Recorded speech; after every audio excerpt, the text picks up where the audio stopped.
Hi, everybody. Welcome to the Lead Podcast, with our intention is to develop the next generation of future hospitality industry leaders. Have a great conversation today around mastering the metrics, financial must-knows for hospitality's next generation. Amy, it's great to see you. I want to Great bring to you. see you always, Mr. Mateo. Thank you so much. And I want, Kim, before we get into your introduction, I want you to share with the audience, what can the audience expect to take away from this conversation today? Yeah, we just hope the next 20 to 30 minutes we make metrics meaningful. I think in our industry we get lost in a P&L being a giant piece, and we just want to break it down into small chunks and help emerging leaders learn more. Love that. And it's something that I've seen over my career, is just really simplifying the metrics, making them meaningful and impactful on the business. And I know you have so much experience in this space and so many people do know you, but can you take a minute to talk a little bit about your journey? Where did you start and how did you get to where you are now? Yeah, I am, I would say, rooted. That adds decades when you say rooted, right? Rooted in the restaurant industry. My first job was the Golden Arches. So who doesn't brag about that, right? Being a fry girl at 16. But I've just had the pleasure of being in the industry my whole life. I absolutely love it. I love the hospitality that comes with it. I love that we get to bring people along with us. And no matter where you want to go in life, marketing, legal, training, whatever it is, the restaurant industry brings you along. And being able to be a part of it with large companies, small companies, full service, fast fine, fast casual. It's just been a great journey over the last few decades. Kim, one of the things that I think you're known for is your financial acumen and how you help companies strive and get better with their results. And something we talk about to a lot of the emerging leaders that lead at our events and on some of these podcasts is how important it is to actually understand the metrics. So my question to you is, why is it so important for emerging leaders to understand their P&L first before we get into how we break it down? Why does it matter? I think it matters because you can apply it. When you ask questions about your business, you can apply it to the next shift. And a lot of emerging leaders get caught in the day to day, running the shift and doing the tasks that get you from open to close. When you start to learn your P&L, you figure out how those tasks take you from open to close, how you can run better food costs, how you can run better labor, and in today's world, how you can run better controllables, because that's really the big nugget in today's world. Prime costs were the thing. It used to be, take care of the guest, it takes care of your P&L. Today's industry post That's when labor was 2020. $2.13. Yes, yes. Well, and we didn't have That's right. delivery fees, right? We didn't Yep. have freight the way we do to get things to the restaurants. It's really that controllable factor. So I think people just, need to learn the little nuggets. You don't need to be an expert. You don't. You just Yeah. need to be curious and keep asking questions about your P&L, about your budget, and about your business so that you can make every day impactful. We've seen too many restaurants close because they didn't think every day about the business. They thought at the end of a period and a quarter, when they had to have an earnings call. In today's world, we have to think about it daily. One of the things I think I hear a lot in the field is the inputs turn into the outputs on the P&L, the inputs of the shift, and how we used to call it P-bed when Kim and I worked together, planning, briefing, executing, and debriefing. And how do you bring that along? Because every behavior is the output of that kind of scorecard or report card, which AKA is the P&L. So let's break the P&L down, Kim. What do you want to talk about first? What's the sexiest part? The sexiest part's always the top line, right? It's always revenue. We Yep. have to start there. If we don't have that, you can just take your P&L and wipe it off the table. I would say it's sexy because in today's world, we have different avenues, right? We used to be, you opened up the door on Friday and you went on a wait for a few hours and you took care of your guests. In today's world, the phone's ringing, the tablets are ringing, online ordering, catering. So I think that's a sexy piece. And I think the managers need to remember that matters. We used to The say sales sales. cures all. It does. It really does. For every sale that you get, catering is a fantastic platform in today's world to chase, because usually all of that's made before you open. And that trickles right through to food cost flows through in the bottom line. So I think that the sexy part's the top line. It's always the beginning of the puzzle. Kind of And like if you're the puzzle. Yeah, you got to have the dollars to spend. So when you think about it, and we're on here for managers learning their P&Ls a little bit. The controllables are the biggest part, right? You've got your prime cost, you've got your labor and your cogs that go into that. Do you have any tricks or trades or tips as far as learning them? If you're a branding manager or a GM listening, or a director, on how you kind of learn it, but also how you manage those lines? Yeah, I think I love a lunch and learn, right? Getting together with somebody in your industry and asking questions. And you nailed it, right, Amy? Start with prime cost, because the emerging leaders at any level impact that directly. If you're a front of the house manager, you're the back of the house manager, you're impacting, labor and food cost. My first reminder is, just because you're front of the house manager or a kitchen manager doesn't mean you can't cross. Ask about food costs if you're a service manager. Ask about the front of the house and labor and bar cost if you're a kitchen manager. But I think it's just really vital that you start with the basics. The basics, again, it's a forecast. So, if I'm going into my shift, let's start with the 101 of the day. Today, I'm going to do X amount in sales, and how am I going to impact that on my labor line and on my food cost line? So the forecast is essential. And I'm a big believer in tools. I think a lot of times we get comfortable in the tools because we don't think, we think we have it figured out. Don't miss the line checks. It impacts your food costs. Don't miss the pre-shifts or the one-on-one with your team members, because it impacts their productivity in the front of the house, for their upselling or for their time in and their time out. So to me, it's all about the basics, and continuing to ask each other how they're doing something to better the middle of the P&L. So prime cost is the beginning, kind of the stepping stones from sales to food to labor. And do you mind, because you both shared something there just around the behavior produces the result, and we're going to continue to get down into the details, but you both shared it there. So there's something that a staff member does, a line check, that can lead to a profitable outcome. Can you just share both in your experience a little bit about the behaviors that are up front? So the pre-shifts, like, is there any advice on a pre-shift or a line check? What are some of the behaviors, or go a little bit deeper on that so the manager knows it's just not about the outcome. Something has to be before to produce the outcome. Yeah, the pre-shifts alone set the tone of the day and the shift. So you're setting them up. Those pre-shifts should be motivational, inspiring, and goal setting. So there's a lot of really cool pre-shifts online you can Google and look up to see how they're done. But if you're a leader, you want to reset your team before the shift kicks off and get them motivated, inspired, and align them on any messaging. Whether you're focusing on carding people right now, you're focusing on upselling in your unit, you're focusing like at Barcelona Wine Bar, we focus on that second glass of wine. We don't technically upsell, but if you see an empty glass, make sure they're having a great time and they get a second glass. So resetting those standards, and it's really good to remind the team of what the shift should be about, which is connecting with the guests, engaging with the guests, and being pure hospitality. So that's what those pre-shifts are about. And I'll let Kim hit on the line checks and why that it really does impact your food cost. Yeah, and I want to piggyback on that, Amy. I think it's important. I think a lot of times we hear, especially post 2020 and the labor lift, that you can't have a great pre-shift anymore. That's true. There were times in their decades where you'd bring 10, 15 people in, and that 15 minutes would be very impactful. And it doesn't need to be a party, right? It can be, hey, Matt, you're welcome to the shift. Here's the 3 things I want you to know happening today.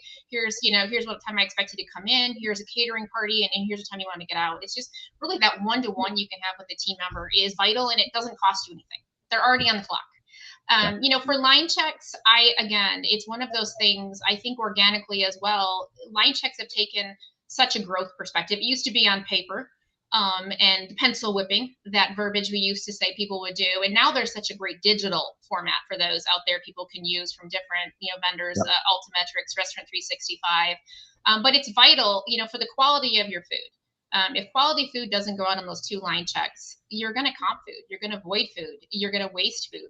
If you're not following shift lights and you're presenting quality food to your guest, those small moments will impact not only the shift, because it slows down your leadership, because now you have to go visit a table, but now you've thrown away that food and you've missed that opportunity. And there was a time where I think we thought we had to temp every single thing, and every single thing of a piece of equipment. And we know that's when they got to start pencil whipping it, right? Because they didn't want to maybe temp at 5 things or 29 things. But, we always find in the current brand I'm at, find the 3 things in each unit that are really important and temp those items, depending on, what your health department found last time, or what your menu looks like. What is your specialty items that you have? It's another thing too, when you're doing a line check, to make sure you have enough of it for that shift, because if you don't, now you're not going to make that sale, and it takes us back to the top line of the P&L. Yeah, agree. Let's get back over just for a minute into financials. So we have labor. Everybody knows what labor is. Everyone knows overtime is not managed or budgeted on a P&L. If you see it budgeted, it really isn't. No one actually budgets for overtime. Then you have COGS, which some people are learning, it's cost of goods sold, right? Everything you're going to sell. And then you've got your prime costs, which are those two added together. I love the puppy dog, which are those two I'm added sorry. together, right? You've got your labor and then you've got your cogs added together. And that makes up, you want to hit that. The goal of that is to hit that under 60%. Any restaurant that is running that over 60%, you got to dig back into it because it's very hard to become profitable if you're spending over 60% of those two categories. Amy, do you mind just slow with like just because I think Sure. it's so important. So if they're we want to get to the outcome of 60, are there just rough targets for the audience that's looking to learn? Because they might have different standards or they might not have one. What fits in the 60? I think it depends on how your business is set up, whether it's you're spending more labor than food Yep. and bev, or you're spending more food and bev than labor. And every model is a little bit Right. different. QSR is set up differently than a fine dining aspect where there's more labor on. Depending on what your food costs are, you may have a fresh menu like a Sweetgreen that's making food every day. You're running a much higher food cost. Yep. You may have we work with chefs and we can change our menu out every day, Yeah. and that actually lowers our food costs because there's no set menu. And if something is really high, we can go to the store and get something else that makes more sense, but we can make it really yummy. So like no one really misses it. And in Kim's situation, Mellow Mushroom, they've got a set menu, right? So they're working on their cogs on the back end and getting pricing from their vendors and negotiating and all of those things. So it is different. So you do want to pay attention and ask your leadership how those numbers come about. But if those numbers are over 60%, I always say that's a rule of thumb. It Sure. gets really tricky to hit that bottom line. Uh, Kim, I don't know if Yeah. you see that any differently, but that's I just see it different in every model. Yeah, absolutely. And you're very right, fast casual to full service. But I tell people, P&L start with the budget. So get that budget in your hand first so you know what that labor and food cost would be. Mm-hmm. And then when it comes to budgeting, because we could have a whole episode on this, but any just top line guidance and direction, in my experience, especially when I owned a company that coached restaurants on profit, most budgets were set off of last year's actuals. Any feedback on how, I saw you both smile. So the shows, and we worked with thousands of restaurants over the 15 years that I had that brand. But a little bit on, if the budget is so important, what are the questions that an emerging leader could ask just to understand their budget? Maybe Kim, will start with you on that. Yeah, I do think last year's trends matter, for sure. I always ask too, what did we learn last year? Yeah. I run some restaurants in college towns, and you can't go off last year because the home game against Alabama is not going to be the same weekend. So what did we learn that we can play into this budget? And Amy brought it up earlier too. Supply chain is an opportunity. So we really need to look at how supply chain is going to impact each budget each year because it changes. I think since COVID, everyone thinks that like the budget can't be hit and they can't do a 2 to 3% increase. It is different this year again. We've had a re-election, we've got a new president, you've got tariffs. So you've got some headwinds there to have the conversation about. But if you're the restaurants that will survive are the ones focused on hospitality and connection. I truly believe that. People come in, I know we've talked about it on a podcast format. There's a higher focus on mental health, all the things going on with folks. There's more people living the single life these days and alone. So when they come in, it's our job to know their name, face, and order, to make sure we're making a connection, making sure we're being that hospitable person. If that company can do that really well, they will outlast these other folks that are kind of throwing their hands up. They're exhausted and they're saying, I can't hit labor. I can't do this. I can't hire. Staffing's tough. We can still do it. A lot of restaurants are still doing it really well. And when it comes to sales and budgeting, you can still do 2-3%. A lot of folks are down right now, but Yeah. stay with it. I think throughout the year, we're kind of going to see a positive increase here. And I was on a call this past week with Technomic sharing some new statistics. That loneliness stat came out as an opportunity for us, craveable options. But the thing that came forward from Technomic, again, is hospitality. Yep. Right? We're looking at cost, menu pricing, and inflation. But the number one indicator they said across all generations currently getting a share of the restaurants spend, that if we don't have intentionally designed hospitality experience, that we could put ourselves at risk. One thing I'd love to come back to is just the learning curve for both of you. So you both started somewhere, and you can see your presence and your understanding and your confidence as you lead your restaurant groups, but you also get to stand on stages having this conversation. Can you share just about your curve? Like, where did you start in your understanding of financials, and what helped you move forward to get to the incredible experience you have now? It's a great question. Kim? I want to be vulnerable, and where I started to ask questions. When I was in college, I worked in sports bars, family owned. So we didn't use a lot of restaurant verbiage, P&L verbiage. It was bank on bank in the 90s in the sports bar, right? So they didn't look at P&L too much. But I remember sitting in my first meeting as a front of the house manager for a large full service, and my boss kept saying comp. We have to comp this, we have to comp that. And he meant comp sales. But I didn't know. I didn't know what he Oh, was talking about. So being vulnerable enough after the meeting to say, I need you to break that down for me. I didn't understand that verbiage. The minute he explained comparable sales, the light came on, right? So I think the beginning is just being inquisitive. And like I said, you don't have to be the expert. You have to be curious, and don't be afraid to ask questions. Don't be afraid to reach out. I know Amy and I have worked together on P&Ls in the past, and where can we, figure some things out? I don't understand this, but also ask those doing it right. Never be afraid to look across the table and say they're doing it right. How you doing it? Mhm. love it. I think the big piece here, and I agree with Kim. You have to be bold, and you have to be fearless, and you have to ask. You have to ask people that know more than you and get to drain their brain. I always just say drain their brain. Like, if you see somebody that knows something and they do it better than you, go be a leech and stick yourself on them and learn how they do it and bring it back to your business. If you see somebody kicking tush at the top of a scorecard or a metric or something in the organization, go spend time with them. I would literally spend my own money and go spend time with them, figure out what they were doing, come back, and I'd be like, okay, now I'm going to do it better than them, right? In a healthy way, healthy competition. But there are so many people that are willing to spend time with you. If you think you're going in as a manager or a GM or a director and you think you know it all, you don't. There's so much I'm still learning there, and I'm getting older. There's so many other things that other people know that I don't know, that I can be a sponge and suck out of them. So if you're sitting next to somebody at a dinner, ask them what they're good at, ask them what they know, ask them to run through a P&L. I did not fully understand the numbers until I was probably actually an AGM. Yeah.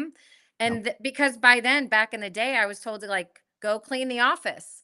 Go clean the office and the GM will do the numbers. And then I Yeah. thought, no, no, no, no, no. You're going to go clean the office. I'm going to do the numbers. And then when I mess them up, you can come get me. But right now, I need to learn this so I can teach it back. One of the biggest things I think that is really important for anybody listening is, if you learn something, learn to teach it back, get to that ability to teach it back, and then go find something else to learn and keep filling your pocketbook of knowledge. But you got to ask questions. I'm one of those people that I will see somebody on a podcast, or I'll see somebody doing something, speaking, and I will reach out to them after and say, hey, Amy, hey, Kim, hey, Matt, can you give me 15 minutes so I can pick your brain on that? And I think that that's super important. We are learners, and we have to continuously learn to get better at our job. And people, we get paid to do a job, but we actually have to show up, and we have to constantly be inquisitive. And I think that that's important.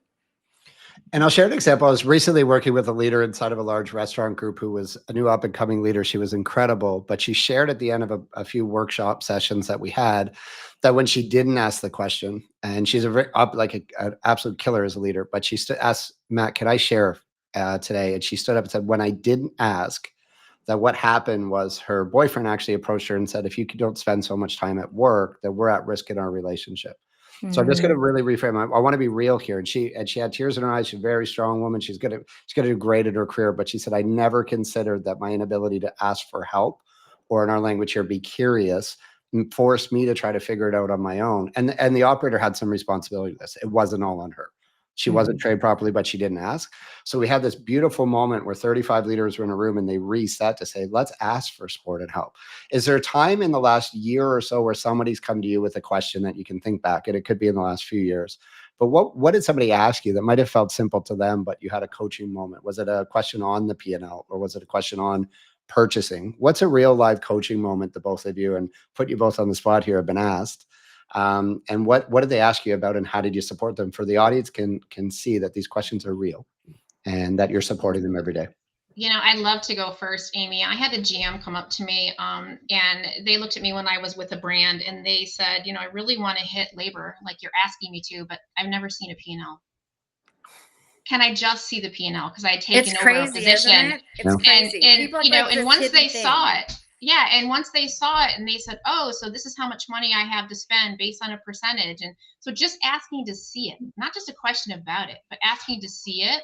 And then the person actually went and Googled some things and came to me the next day and had learned some things because they didn't understand some verbiage on the P&L they read. And that's what I love about Google today Yep. is, understanding, and they came and said, "Wow, delivery fees are killing us."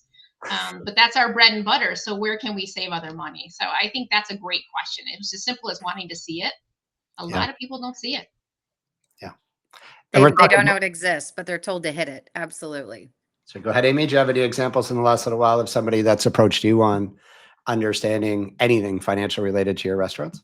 I think that that is on a daily basis, and I don't say that in a negative or cocky way. I mean, I was on the phone. I have a couple managers and other concepts that are, GM level or assistant manager level that I speak to on a biweekly basis. Are kind of spread out on my calendar, and I try to get 30 minutes every other week with them. And one of the things I've asked them to do, and two of them are GMs, and I just spoke to one yesterday, and Dan, the one with Daniel Navarro that we all love, the day before, and I said, let's start listening to earnings calls, and they're like, what? And so they get the P&L and they get how to run their one wall, but if they're Yeah. open with their director, they can ask for a regional P&L and they can understand multi-unit. And so there's a book out there called Multi-Unit Leadership that I pass on to anybody that's kind of thinking about that role. But beyond that, to really get like this may be, and people may think I'm never going to do that. Go to Sweetgreen, go to Chipotle, go to any publicly traded company and familiarize yourself and just listen on their earnings calls. How much money did they make? What's their earnings per share?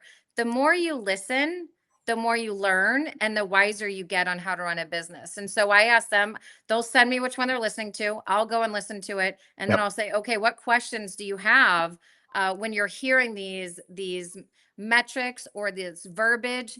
And sometimes they'll think, I think it's beyond me. And I'm like, it's really not. They're just trying to sound fancy. They're just trying to make up big words as a CFO. And the CFOs are very fancy, but most of the time, people listening do not know what they mean. To Kim's point, take a Google, listen, but get your four wall down first. That's first. Like learn your four wall P&L in your own restaurant. You control that. You can't control everything on the P&L, but you control the biggest part of the cost. Then you've got your multi-unit. Ask your regional director, hey, or your VP, whoever it is, let me see a multi-unit P&L or let me see the company P&L. Yep. Start asking questions. You can learn it in parallel. And if you really want to take it to the next level, listen to an earnings call. That's super fun. That I makes it more sexy. I think it's incredible feedback, and it links us to one of these questions I'm really curious about. So we talked about behaviors produce financials, but then how do we use financials or reporting to change behavior? So we have a result, we have a P&L, we have our liquor cost, our beverage cost, our labor cost. Any advice for a leader out there that has the numbers, is starting to understand it, but they need to change the behavior of their staff to change the result, hit Kim's target? got that one. There's a million of those. Well, let's start with labor. Amy nailed that one on the head. Overtime. You look at your P&L and you're not hitting it. I always say start from the bottom up. Let's look at overtime first. Let's look at shift leaders or hours that are not necessarily fixed, like a salary. Just peel back the onion, and then I go to the tool. Did we use the tool? Did we Yep. forecast correctly? Did we schedule correctly? Did we do a great line check so Amy knew when she was leaving today and didn't hang out for an extra hour on the clock? All those small, pieces of advice definitely peel back the onion. And again, Google is your friend. How can I run better food costs? And not everything is a portion answer, by the way. We used to put everything in a plastic bag and think it would solve food cost, and that's not necessarily the answer anymore. Maybe we should make recipes that are not, 34%.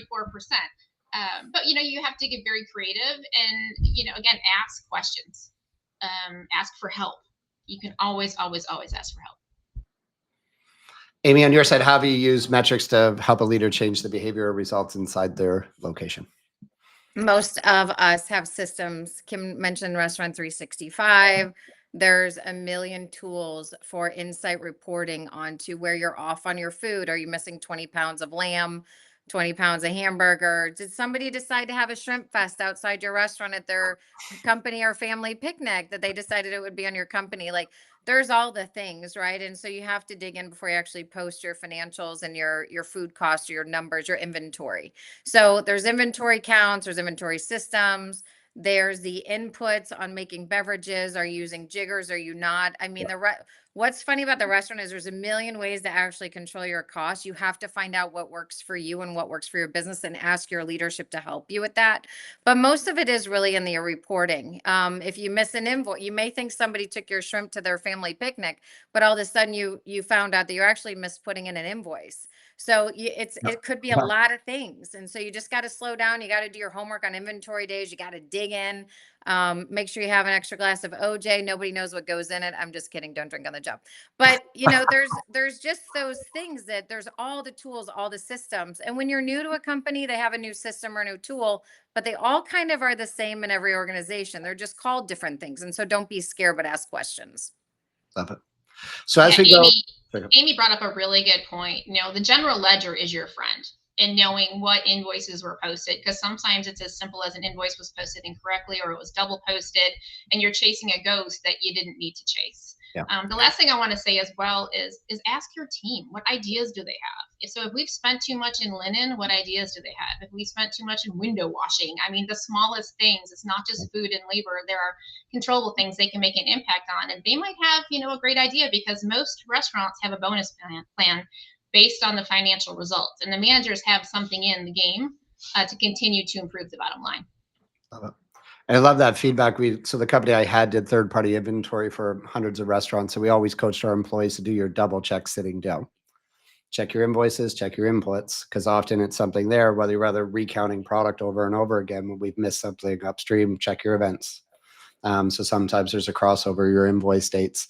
The one thing, just last thing to leave the leaders with that are watching this today in these exciting but potentially uncertain times, if a leader was to focus, what's the one thing that they should focus on right now in respect to the numbers? And probably where we started, we'll go back to, but how do they focus on it and how do they drive it forward? What's most important today? I'll say it first, make the metrics meaningful. Tie them all back to something. If labor is high, tie it back to something and figure it out. If food cost is high, tie it back to something. Go back to the behavior that changes that. Because you can have accountability and expectations every shift, and every shift like that will produce a better P&L. I agree with that. And I will add that emotional intelligence is more important than anything the P&L says. So if you're going to lead a large group of people, make sure right now you're doing the heart checks, you're checking on people, you're making sure they're mentally safe to work. We just finished our team member voice, digging into that, making sure you're pulsing the team. It's the easy on people, tough on standards. And then make sure that they have clarity in what they need to know to run your business. And that's the black and white metrics, right? Here's the labor, here's the number, here's how to be efficient, and spending one-to-one time with them. I love the leaders that sit in the office and then they tell everyone, I see emails go out and they'll say, fix your labor. And I'm like, dude, I'm pretty sure that if they knew how to fix their labor, they would do it. You actually need to get up with me. We're going to go to the restaurant. We're going to have some fun with the team. We're going to show them how to manage a shift, how clocking into Kim's point matters, right? Getting people on and off the clock, being productive, all those things. But it's a balance. It's definitely a balance these days. And restaurants haven't shifted from 100, 200 years ago. It's really about making money, getting the sales in the door like we started the call with, but how much flow through and EBITDA you're going to bring to the bottom line. And you do that by taking care of your people, because you're lowering retention or turnover, increasing retention, all those costs, the training costs, all those things that get into it that we can discuss on another podcast. But there's a lot there to manage. And I also, like, for Kim, got to give her a shout out. She is probably one of the most notorious leaders that people love to follow. She brings energy. Her teams love her. And she's got that emotional intelligence that the businesses need. And at the end of the day, she also has incredible follow-up. So it's one thing I really respected about her when we had a chance to work with her. But very honored that you were here, Kim, and appreciate your time. Thank you so much, Amy. I appreciate that. And, most importantly, I tell people, play restaurant, have fun. Like you said, Amy, there's so much more to life than what happens 9 to 5, or in our lives, usually 8 to midnight. But just enjoy it, ask questions, stay curious, and stay in the industry because the opportunities are endless. That is one of the most clear conversations I've ever had the pleasure of being a part of on this topic. Thank you, Kim. Thank you, Amy. And thank you to the audience for continuing to engage in our lead podcast. Thanks, Matt. Thank you. Have a great day. Thank you.